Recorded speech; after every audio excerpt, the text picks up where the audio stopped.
और peak Covid के दौरान जब निकलने की अनुज्ञा नहीं थी, स्कूटर तक निकालने की परमिशन नहीं थी, उस समय में नोएडा में कोऑपरेटिव बैंक की परीक्षाएं कराई गई और निश्चित रूप में वो भी शक के घेरे में है। उसमें भी सेटिंग है कि जिनको उस परीक्षा में निकालना होगा उनको पहले से इत्तला कर दी गई होगी और वो लोग वहां पहुंच गए। अन्यथा कैसे कोविड के दौरान जब सरकारी रूप में ये आदेश हो कि कोई घर से बाहर न निकले, सार्वजनिक स्थानों पर ना आए, ऐसे में कैसे लोग परीक्षा देने जाते हैं? तो ये वो भी सेटिंग थी। और आज फिर जबकि उत्तराखंड के पूरे जनमानस का ध्यान बद्रीनाथ विधानसभा के उपचुनाव पर और मंगलौर के उपचुनाव पर है, ऐसे में अचानक 24 तारीख को दिल्ली में एक कोई कंप्यूटर सेंटर का नाम है, उस कंप्यूटर सेंटर में उत्तराखंड के असिस्टेंट मैनेजर कोऑपरेटिव्स के उनके परीक्षा आयोजित की गई। तो ये पूरा शक के घेरे में है। मैंने कल कहा एक अपने स्टेटमेंट में कि मुख्यमंत्री जी का ध्यान खनन और शराब के काम में लगा हुआ है और उनके मंत्रियों का ध्यान तमाम अपने अपने विभागों में बंदरबाट पर लगा हुआ है। और ये मंत्री जी तो जो सहकारिता के मंत्री हैं, इनका ध्यान तो नौकरियों को बेचने पे लगा हुआ है। उन्हीं के, याद होगा आपको, उन्हीं के विधायकों ने आरोप लगाए थे कि एक एक पद 20-20 लाख में बेचा जा रहा है, एक एक नौकरी 20-20 लाख में बेची जा रही है। तो ये आरोप तो 3-4 साल पहले लगे थे। आज तो मैं समझता हूं कि उससे भी आगे की बात होगी। ये बिल्कुल स्वीकार्य नहीं होना चाहिए उत्तराखंड के युवाओं में या किसी में भी कि यहाँ की नौकरियों की भर्ती दिल्ली में परीक्षा हो। ये बिल्कुल स्वीकार्य नहीं होना चाहिए। उत्तराखंड में चमोली में हो सकती है परीक्षा, उत्तराखंड में पौड़ी में हो सकती है परीक्षा, कुमाऊं में हो सकती है, अल्मोड़ा पिथौरागढ़ में हो सकती है, हल्द्वानी में हो सकती है, देहरादून में हो सकती है, टिहरी, उत्तरकाशी, हर डिस्ट्रिक्ट हेडक्वार्टर पे परीक्षा हो सकती है। ये परीक्षा कराने वाले विभाग का दायित्व है।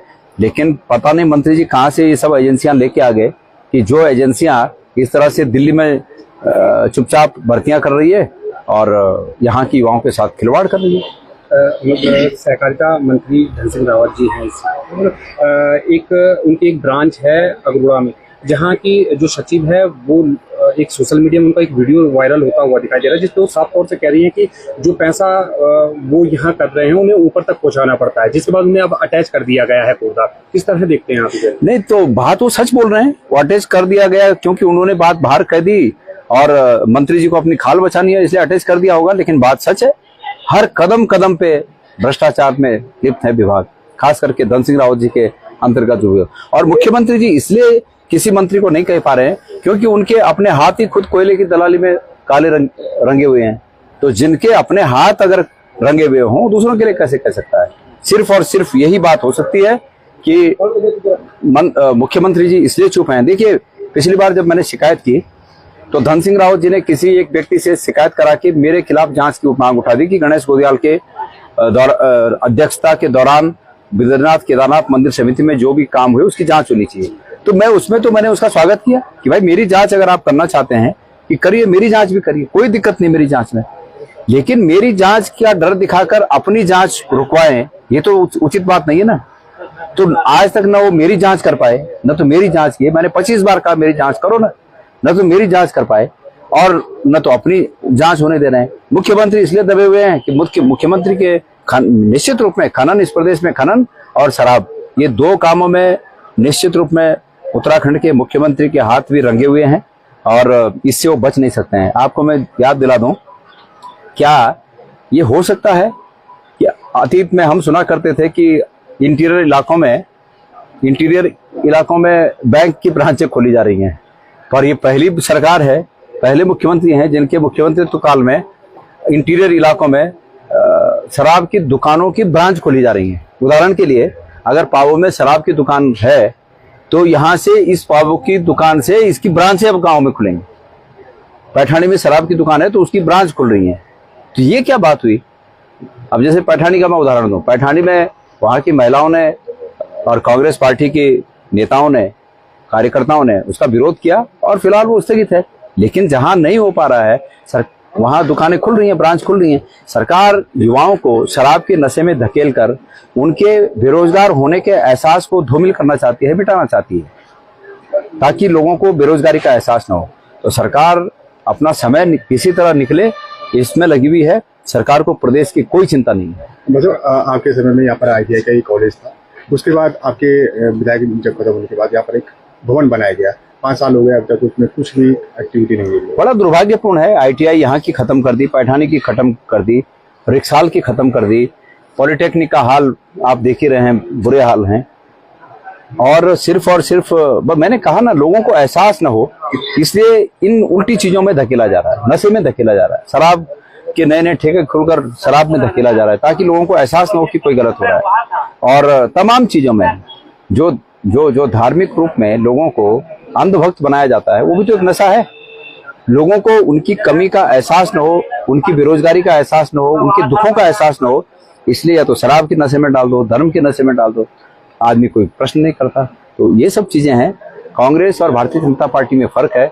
हम विकास की राजनीति करते हैं, हम विकास पर बहस करके राजनीति करना चाहते हैं, और वो ऐसे मुद्दों पर राजनीति करना चाहते हैं जिसका निश्चित रूप में मानव के जीवन में धर्म का एक बड़ा महत्व है। लेकिन ये अपनी मान्यता है, धर्म तो अपनी मान्यता है। मैं कैसे, हमने नरसिंह पूजना है कि नागराजा पूजना है, ये बीजेपी बताएगी हमें।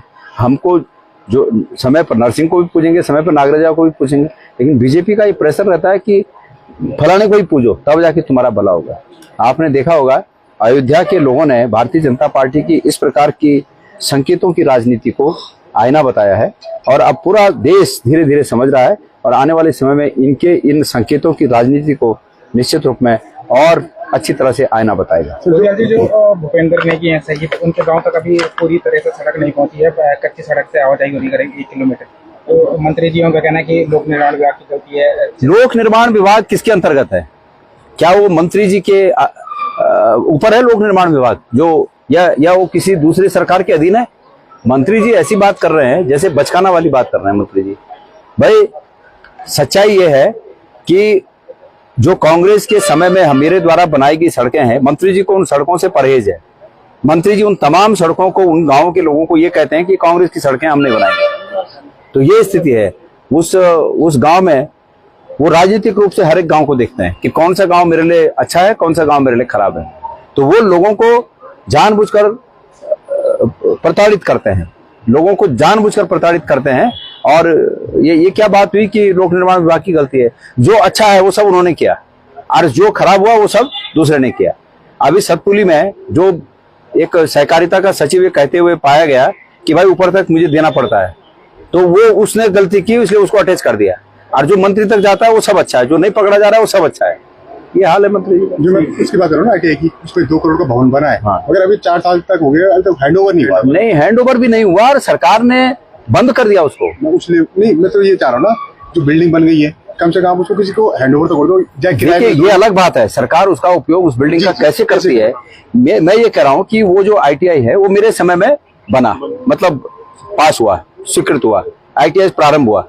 उसके बाद हमने उसके लिए बिल्डिंग का पैसा मंजूर किया, इनके समय में वो बना। अब अगर इनको नहीं चलाना था तो नहीं बनाते, पैसा फजूल नहीं जाता।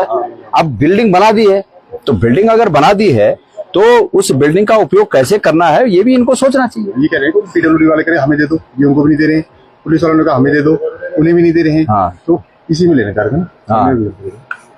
शॉर्ट ही करूँगा।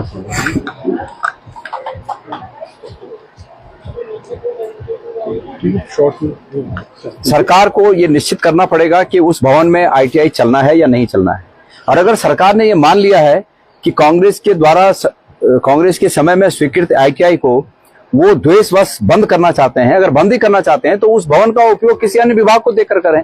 पुलिस वाले मांग कर रहे हैं, दूसरे अन्य विभाग के लोग मांग कर रहे हैं कि हमें दे दो, राजस्व विभाग वालों को भी आवश्यकता है। तो किसी न किसी अन्य विभाग को देकर उस बिल्डिंग को खंडर होने से सरकार बचा सकती है। लेकिन सरकार के पास जो बनी हुई जिनस है उनका सदुपयोग करने की इच्छा शक्ति नहीं है।